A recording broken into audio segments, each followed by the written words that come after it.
Thank you for joining us. The Utah Cultural Sector Community Update will start right at 3:30. We're just going to give everyone a few minutes to join.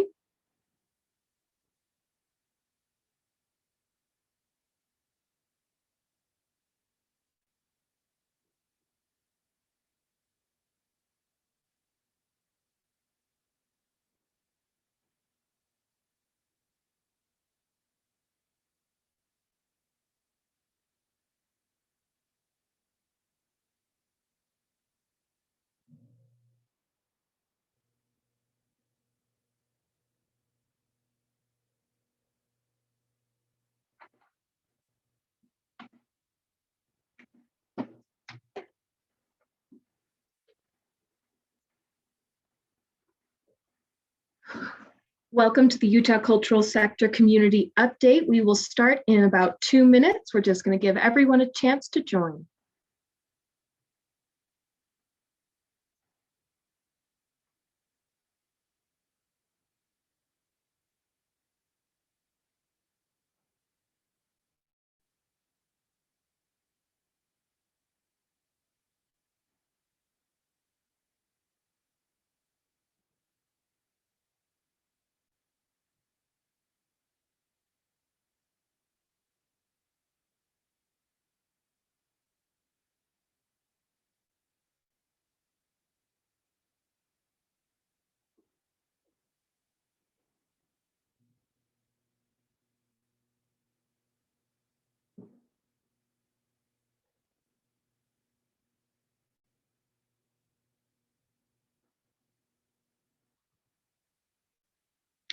Thank you so much for joining us for the Utah Cultural Sector Community Update. We will begin in about 1 minute. We're just going to give everyone a chance to join.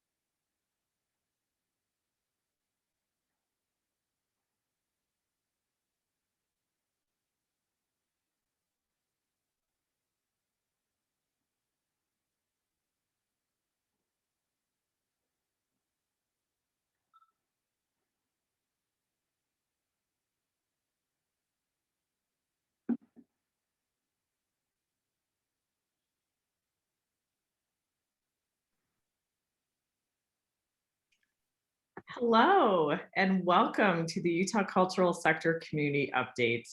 My name is Crystal Young-Otterstrom, if you don't know my name, and I'm the Executive Director of Utah Cultural Alliance. This call should be 60 minutes in length today. Closed captioning is automatic. If you wish to disable the closed captioning function, just click on the CC button below and choose Hide Subtitle. Throughout the call, please use the Q&A function at the bottom of your screen to submit your questions. And we would love to thank our partners who put together these calls: Utah Department of Heritage and Arts, Utah Division of Arts and Museums, Utah Cultural Alliance, Utah Humanities, Utah Museums Association, and local arts agencies from across the state. I like to start with a little reminder of why we all do what we do. Over the weekend, I got to attend Ballet West Precious Gems, and I also went to Sonder Immersive at Kingsbury Hall, which was really in a parking garage on Second South, and not at Kingsbury Hall, but presented by Utah Presents. And it was just so wonderful experiencing again that magic of live culture, live arts and culture. Nothing is like it. I'm sure we've all missed it. And so I want to thank all of you for doing what you do to make Utah such a wonderful place to live, work, and play. So today we will share the results of our audience intent to return survey, which is conducted by Y2 Analytics throughout March of 2020. And before I introduce the survey, we want to remind you that a special session is quickly approaching, and we ask you to update your COVID impact numbers for that survey so that we can have new numbers to be able to communicate loss to stakeholders. And so that link is in the chat. So now back to the survey. This survey was commissioned by Utah Cultural Alliance, Utah Department of Heritage and Arts, and Salt Lake County Arts and Culture. Thank you to all of our partners on this survey. The results are very fascinating, and we hope it will empower all of you to make the best choices possible for your businesses, your organizations, your audiences, and the constituencies that you serve. So first, a little bit about Y2 Analytics. Y2 Analytics is a Salt Lake City-based market research and data analytics group with extensive experience measuring and analyzing public opinion, predicting consumer behavior, and providing data-driven strategic consulting. And representing Y2 Analytics today will be Kyrene Gibb, who is a partner and vice president of research at Y2 Analytics. And a little bit about Kyrene. As Vice President of Research at Y2, she's enthusiastic about asking the right questions of the right audiences in the right ways. Kyrene works directly with her clients to develop and refine their research objectives, and then designs a holistic approach to data collection and analysis that gets them the answers they need. She is passionate about methodology and has a wealth of experience leading qualitative, quantitative, and mixed method projects from start to finish. Kyrene specializes in questionnaire design, survey management, data analysis, and focus group administration for various clients in diverse arenas. She has developed insights to inform corporate brand strategy, municipal policy, and campaign messaging for ballot-bound issues and candidates.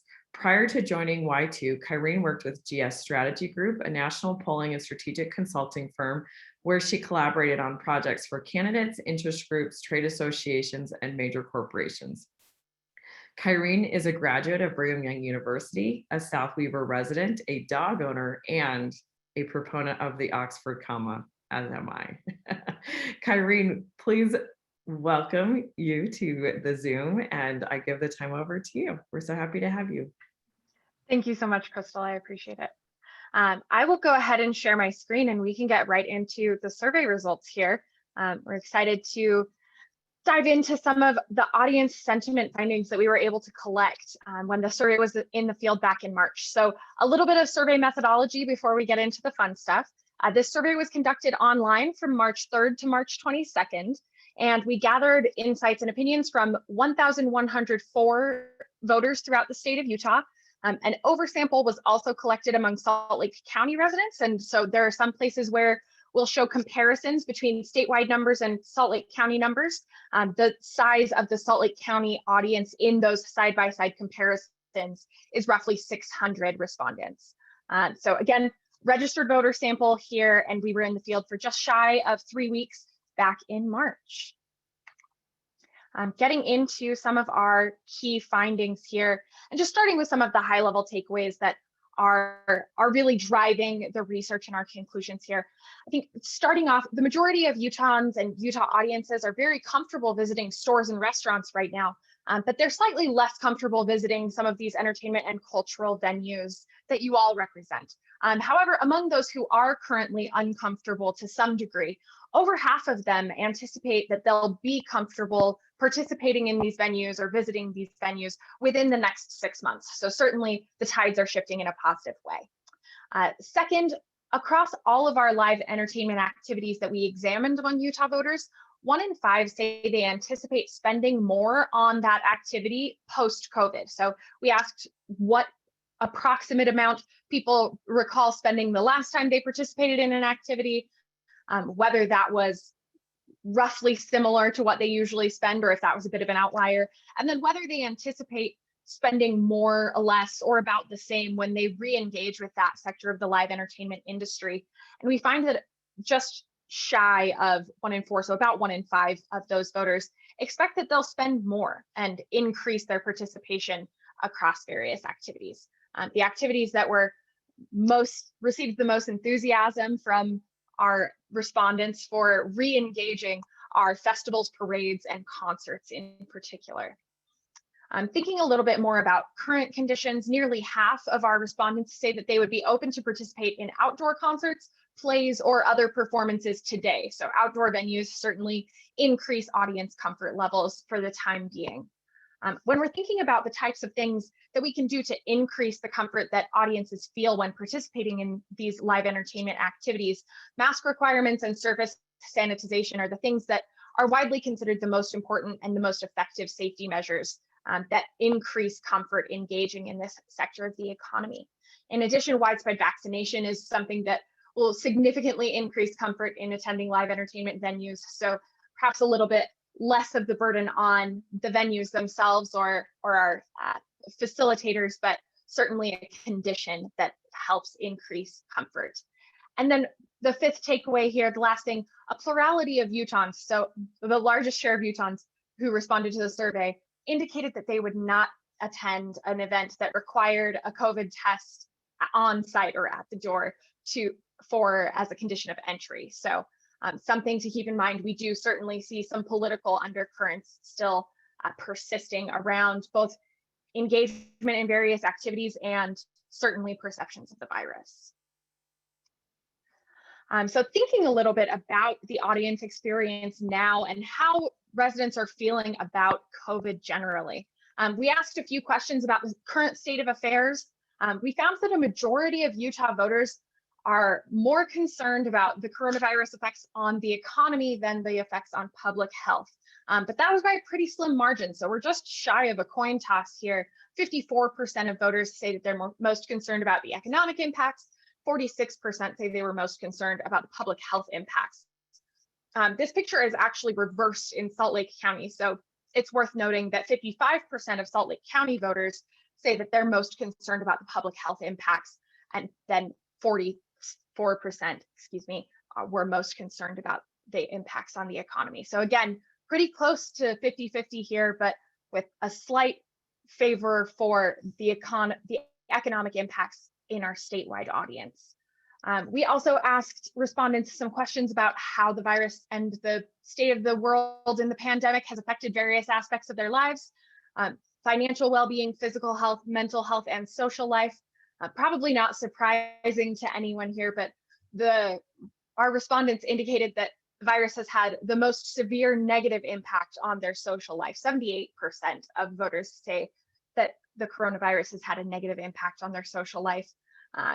60% say the same of their mental health, 42% of their physical health, and then just 31% of their financial well-being. 57% of voters say that the virus has not affected their financial well-being, which I think correlates pretty strongly to the desire to sort of get back into the live entertainment sector and various other aspects of economic activity. We find that most voters feel they can protect themselves against the coronavirus, and most feel comfortable participating in regular day-to-day activities under current conditions. And 2/3 also say that they feel current health and safety protocols are effectively mitigating the risk of the virus. So certainly those safety precautions that have been put in place, some of the ways that Utah residents have been able to mitigate the effects on their own lives have been perceived as effective, and they've been well received overall. We asked voters for a little bit of context. When was the last time they participated in a variety of activities? And you can see there are a pretty wide range of things here, from shopping at a big box retailer to purchasing something from a small business, dining in a restaurant, going to a gym. Some of these things our voters statewide have been engaging pretty frequently throughout the past year. The thing that I think really stands out here, and this is intentional obviously, but it's worth noting that 60% of voters say that they last visited an entertainment or cultural venue more than a year ago. And then we have just a small sector of our voters, just about 30%, who have participated in a live entertainment or cultural venue of some sort sometime in the past year.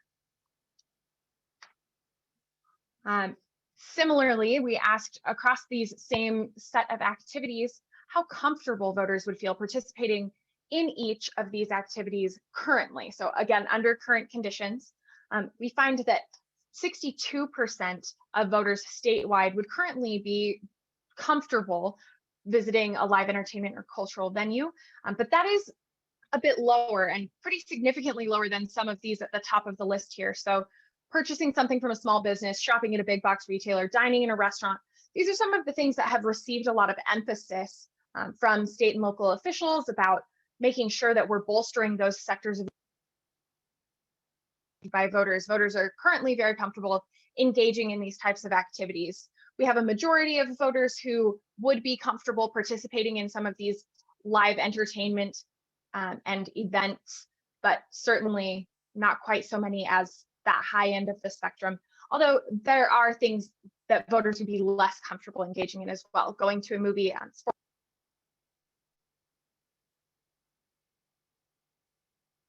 in terms of overall comfort under current conditions. We also asked those voters who said they currently would not feel comfortable attending live events or visiting an entertainment or cultural venue when they expect they would feel comfortable participating in such activities. We have 17% who say that they expect they would feel comfortable doing that in the next month, and then a total of 50% who would be comfortable in within the next 3 months or less. And then an overwhelming majority of our respondents believe that they would be comfortable. Oh, excuse me, I totaled the wrong categories there. So 3% within the next month, 17% within the next 3 months, so a total of 20% there, and then 53% within the next 6 months, so a majority of voters. And then we get to that overwhelming majority who say within the next year, they expect they would be comfortable sort of getting back to normal, participating in those live events or activities.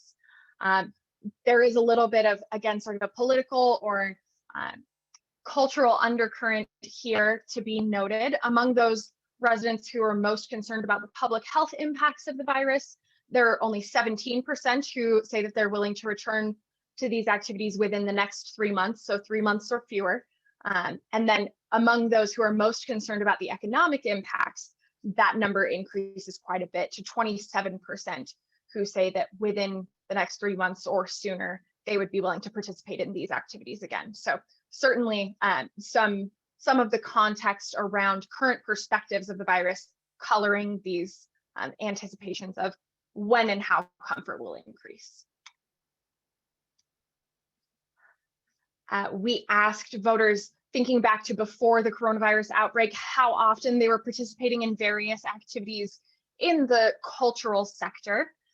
The things we have totaled across the top here, looking at our sort of often and sometimes category in total, recognizing that some of these activities are pretty seasonal, but the activities that voters are at least somewhat frequently participating in. Festivals, cultural events, or parades at the top of the list here, with 79% of voters statewide saying they're engaging in these types of activities. Visiting botanical gardens, zoos, or aquariums, 74% of voters say that they're frequently engaging in these types of activities. And then fireworks shows 70% of voters total. We have a majority of voters participating at least somewhat frequently in visiting museums or art galleries, attending plays or other live theater performances, attending live sporting events, and attending conferences or conventions or conferences. After that, we fall below that 50% threshold, but still a pretty solid constituency for most of these various activities in the cultural arena. Our least popular activity overall was visiting karaoke bars in town, with just 9% of voters statewide saying that they at least somewhat frequently participated in that activity. We wanted to get a little bit of spending estimates for each of these activities. So thinking about the last time voters participated in each one, we asked them to estimate how much they spent in total for the whole night out or day out, including admission for the event itself, concessions, merchandise, transportation, all of the costs sort of encompassed in that activity on the outing, and asked for a rough estimate. Our average spending across these categories, and you'll see we've color coded and aggregated things a bit. So again, we have the spending by event in that chart along the left side of the screen. And then we've color coded into subcategories to help create some averages. Overall, I think it's worth noting that our average spends across each of these categories is over $100. And most voters expect that they will spend roughly this amount, or they roughly spent this amount in all of their outings of this type. So this is pretty typical of what voters feel they spent on these types of activities regularly. So museums and educational events totaled $183 on average, live performances of other types, $170 on average, and then public events such as those sporting events, festivals, cultural events, or parades and fireworks shows, with $131 on an average spend. Shifting gears a little bit, we asked voters from what sources they get their information about entertainment, arts, and cultural events in their areas. The most common ways that people are hearing about these types of activities are through word of mouth, so family, friends, or neighbors, or social media, and 49% say social media, just shy of half. The social media channels that are most frequently utilized are Facebook, YouTube, and Instagram. Those are the platforms with which Utah voters are most often engaged. And then some of the other ways that people are hearing about these types of activities: email notifications, local television news, local news website, city newsletters. Some of the things that I think are more focused channels are also the most niche. So arts.org or Salt Lake County Arts.org, and then nowplayingutah.com. Both show up here, but certainly smaller constituencies, I think there are a lot of opportunities for growth in terms of how and where Utahns are getting their information about the entertainment sector. Thinking specifically about some of the safety measures and precautions that could make people more likely to participate in the entertainment sector and some of these arts and cultural events. Personal coronavirus vaccination was the #1 thing that voters pointed to that would make them feel more likely or more comfortable participating in such events.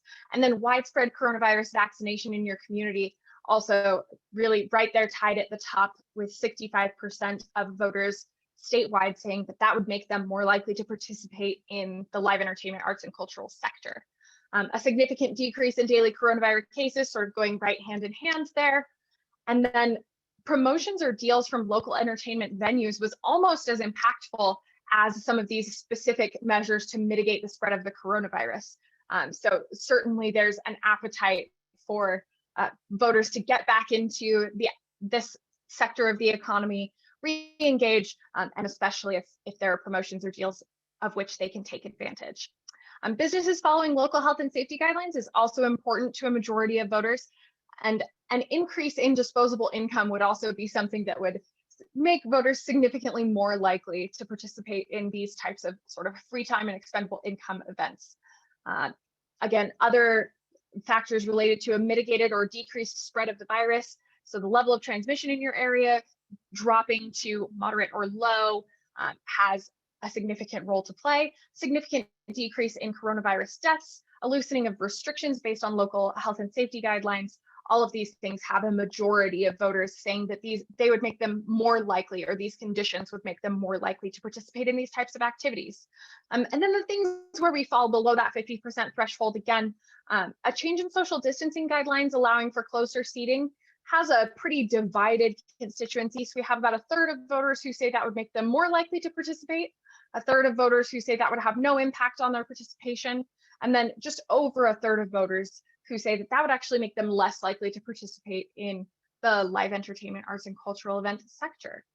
A virtual participation option has the largest neutral constituency, so nearly half of voters say that whether there's a virtual participation option or not has no impact on their likelihood to participate in these events.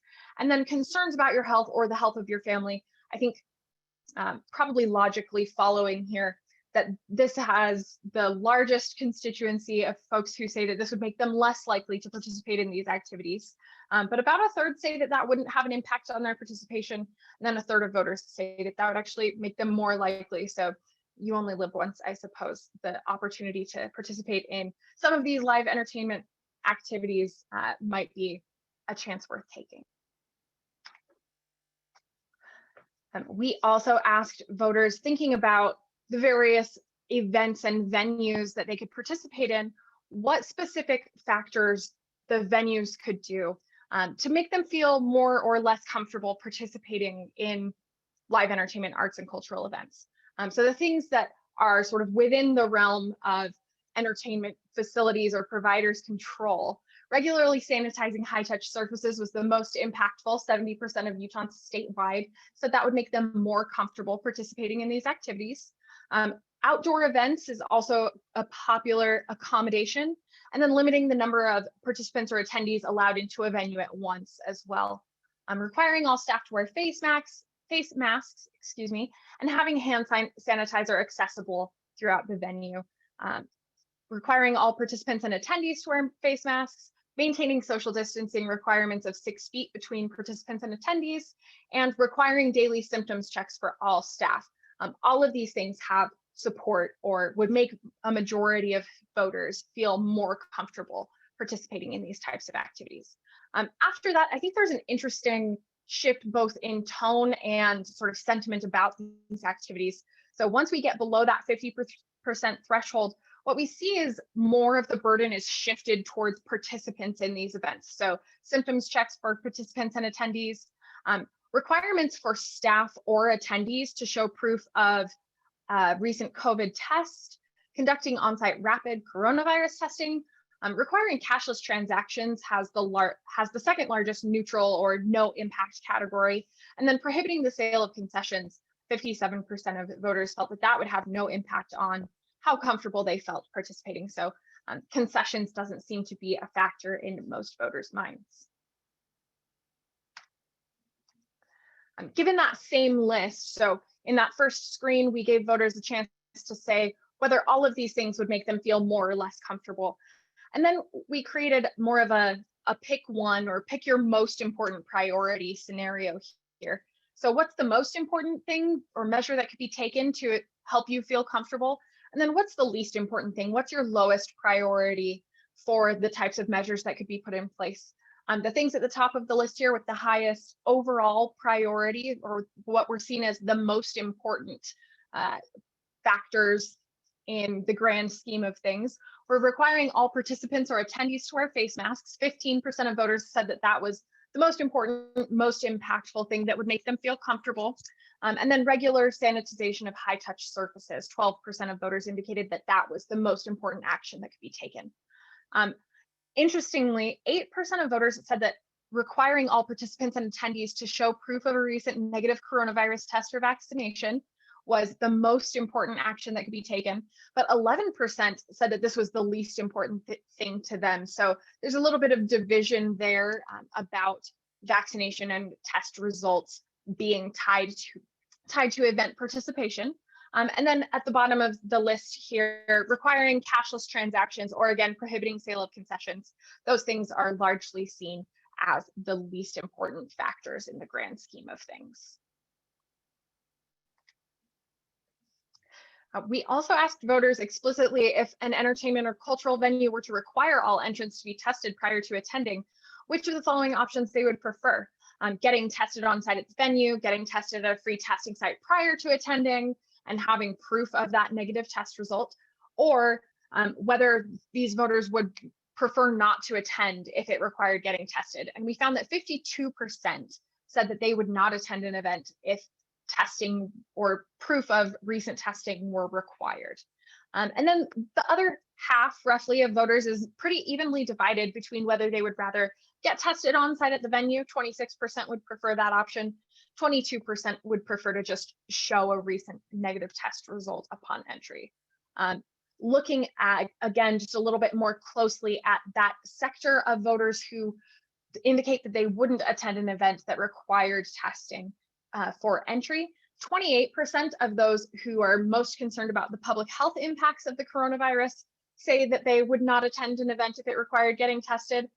So significantly smaller proportion there. And then 74% of those who indicate that they're most concerned about the economic impacts of the virus say that they would not attend an event if it required testing for entry.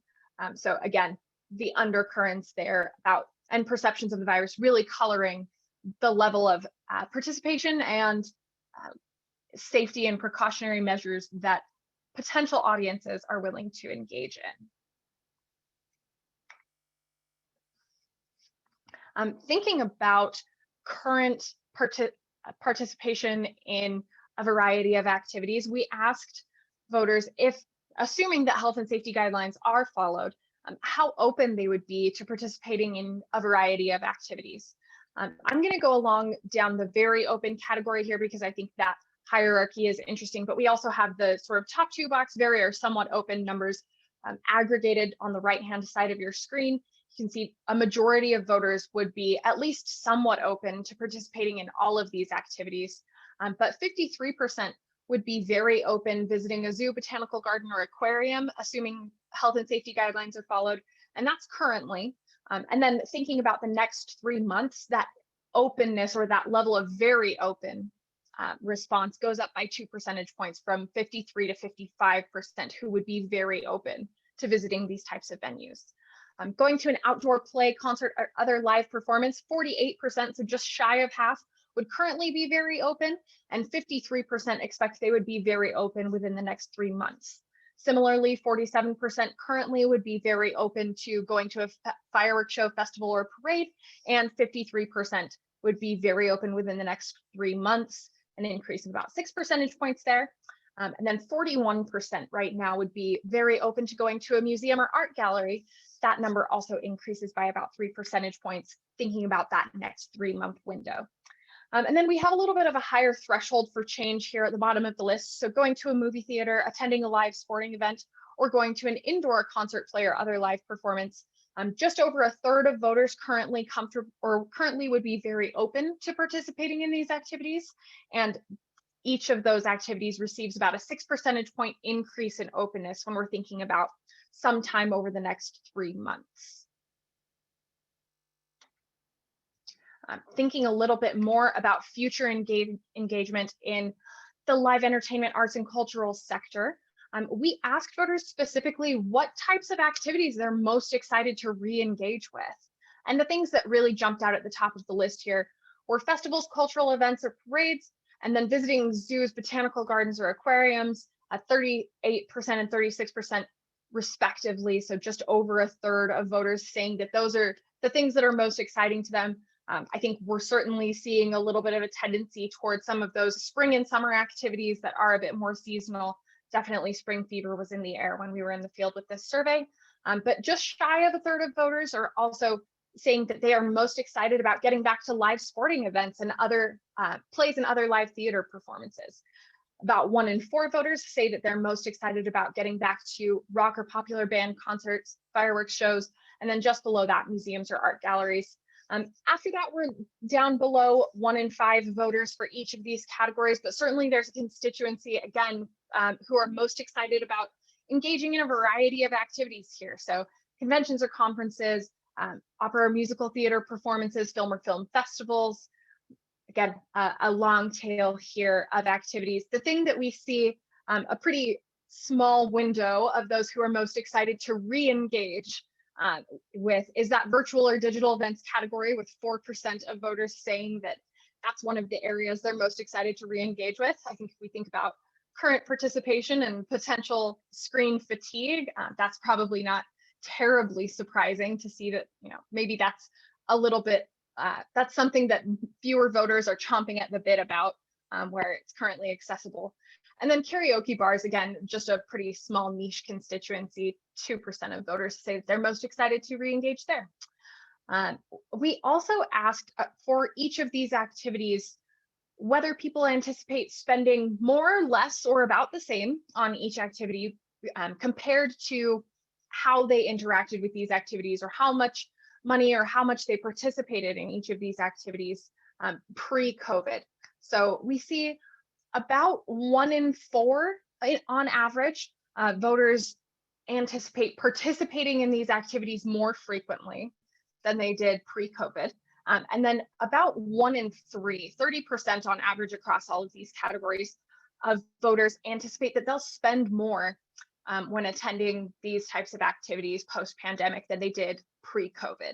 I think that bodes well for this sector of Utah's economy. And that concludes our brief summary of these survey results. I'm happy to respond to any questions that may have come up in the Q&A while we were going through things. Thank you so much, Kyrene.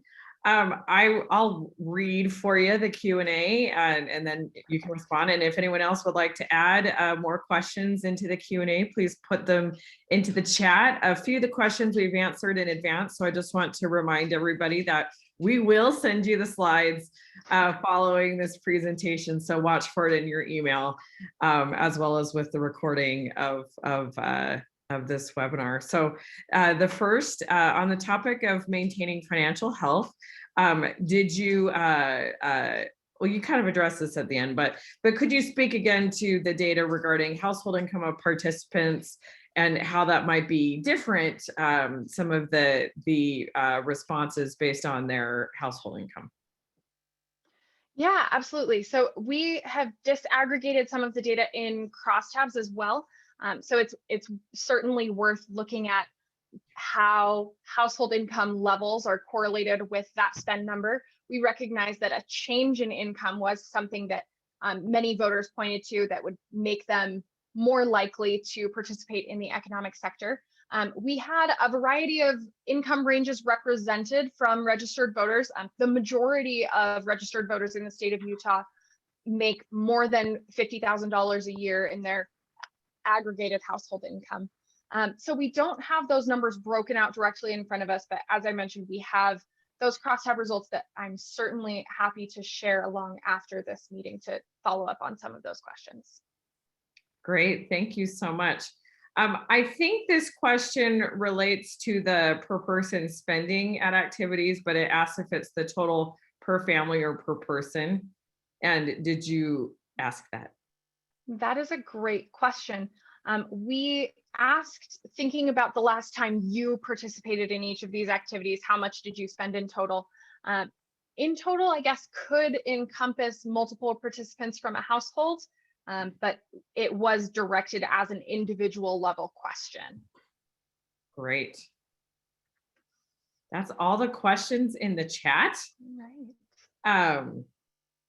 With that, I'm going to make a few final announcements and thank Kyrene so much for your time and attention. I hope all of you found these results as fascinating as we did, and we hope that it is able to help prepare you as you make your decisions for summer and fall as cultural organizations and businesses. So thank you so much, Kyrene.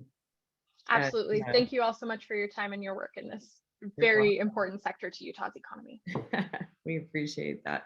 One more time, we'd like to thank our partners on the survey, Utah Department of Heritage and Arts, and Salt Lake County Arts and Culture, and then Utah Cultural Alliance. And I would, on behalf of our contribution to it, I'd like to thank all of you who are members, because that's how we were able to fund this work. Again, we will send out the slides for today's presentation.